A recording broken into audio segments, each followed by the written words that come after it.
भर्खरै नेपाल भारत सीमाको लिपुलेख पासमा चिनिया लाखौं जनमुक्ति सेनाहरू तैनात भएका छन्।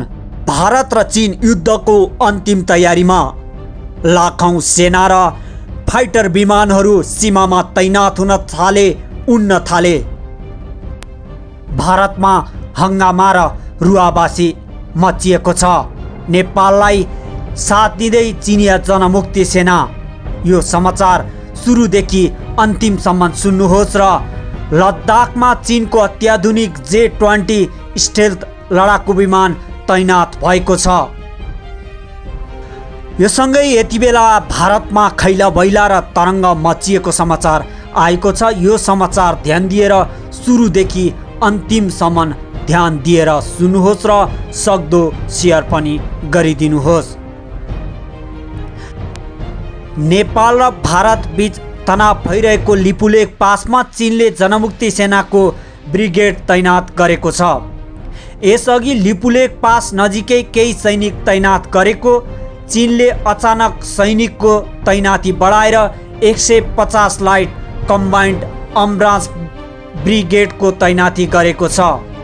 रिपोर्टका अनुसार यो ब्रिगेडलाई 2 हप्ता पहिले तिब्बतबाट चीनको लिपुलेख ट्राइजक्सनतर्फ तैनात गरिएको छ। ब्रिगेड त्रिदेशीय सीमाको केवल 10 किलोमिटरको दूरीमा तैनात गरिएको छ। चीनले जुलाईमै पाला नजिकै करिब 1000 सैनिक तैनात गरेको थियो। चीनको जनमुक्ति सेनाले त्यहाँ स्थायी चौकी पनि बनाएको थियो। सूत्रका अनुसार 2 हप्ता पहिले त्यो क्षेत्रमा 2000 सैनिक तैनात गरेका थिए। लिपुलेख ताल नजिकै 17000 फिटको उचाइमा भारतले सडक निर्माण गरेपछि नयाँ दिल्ली र काठमाडौँ बीचमा तनाव भइरहेको थियो। यो क्षेत्र नेपालको सीमाभित्र पर्ने र भारतले अतिक्रमण गरेको भन्दै नेपालले यस क्षेत्रमा आफ्नो दाबी गर्दै आएको छ। नेपालले यी क्षेत्र आफ्नो नक्सामा समेटेर परिमार्जित नक्सा जारी गरिसकेको छ। यो सडक मुख्य गरी कैलाश मानसरोवर जाने तीर्थयात्रीहरूले प्रयोग गर्ने गर्दछन्। पछिल्लो समय नेपाल र भारत बीच विगत 3 महिनादेखि विवाद भइरहेको छ। लद्दाखमा चीनको अत्याधुनिक J-20 स्टेल्थ लडाकु विमान तैनात। चीनले अत्याधुनिक J-20 स्टेल्थ लडाकु विमान तैनात गरेको छ। चीनले उक्त विमान लद्दाखबाट 200 माइल टाढा होटन एयरबेसमा राखेको छ। चीनले उक्त एयरबेसमा 2वटा लडाकु विमान तैनात गरेको अन्तर्राष्ट्रिय सञ्चार माध्यमले बताएका छन्। गत जुन 15 तारिकमा भएको चीन र भारत बीचको हिंसात्मक झडपमा परेर 20 भारतीय सैनिकको ज्यान समेत गएको थियो।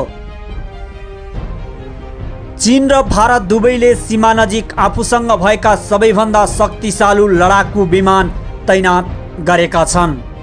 चीनले सिन्जियाङ प्रान्तको होतान हवाई अड्डामा 2वटा J-20 विमान राखेको स्याटेलाइट तस्बिरबाट पत्ता लागेको फोर्सले जानकारी दिएको छ। सो हवाई अड्डा भारतीय सीमाबाट सबैभन्दा नजिक पर्ने चिनिया हवाई अड्डा हो, जुन चीन र भारत बीच विवादित अक्साइड चीनबाट 320 किलोमिटर टाढा पर्छ। अर्कोतिर चीनले भर्खरै फ्रान्ससँग किनेको राफेल विमान पनि लद्दाखमा तैनात गरेको भारतीय सञ्चार माध्यमहरूले जनाएका छन्। भारतले फ्रान्ससँग 36वटा राफेल किन्ने सम्झौता गरेको छ। हालसम्म 5वटा राफेल विमान भारत आइपुगेका छन्। सो विमानले हिमाचल प्रदेशमा राति पनि हवाई गस्ती गरेको बताइएको छ। हिमालयमा दुवै देश आफ्नो वर्चस्व बढाउन चाहन्छन्, तर लडाकु विमानको सन्दर्भमा चीनको हात माथिबाट पर्ने विज्ञहरूको भनाइरहेको छ। किनभने चिनिया J-20 स्टील्थ विमान अर्थात् राडारलाई छल्ने क्षमता भएको विमान हो।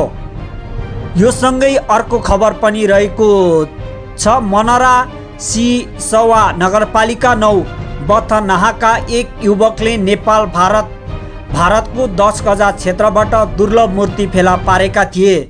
मूर्ति भगवान बुद्धको जस्तो देखिने मूर्ति 22 वर्षीय बलिन्दर सदाले फेला पारेका हुन्। फेला परेको उक्त मूर्ति लगभग 1 फिटको रहेको छ। करिब 10 किलो तौल रहेको मूर्ति 100औं वर्ष पुरानो देखिन्छ। फेला परेको उक्त मूर्ति अन्य कहीँ कतै नदेखिएको स्थानीयहरूले बताउँदै आएका थिए। स्थानीयका अनुसार आज कुशेऔँसी भएकोले सदा बिहान कुश उखेल्न 10 गजा क्षेत्रमा पुगेका थिए। कुश उखेल्न लाग्दा उनले छेउमा रहेको नदीमा माछा जस्तो देखे।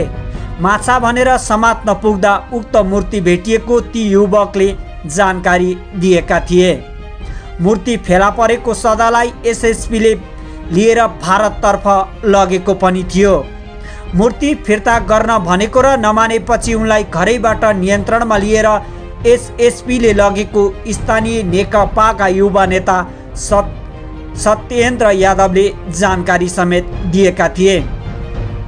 यता महोत्तरीका प्रमुख जिल्ला अधिकारी कृष्णबहादुर कटुवालले सदाको रिहाका लागि पहल गरिरहेको बताएका थिए भने यति बेला उहाँ छुट्टी पनि सक्नु भएको छ। मूर्ति फिर्ता गर्न भनेको र नमानेपछि उनलाई घरबाटै नियन्त्रणमा लिएर एसएसपीले लगेको थियो।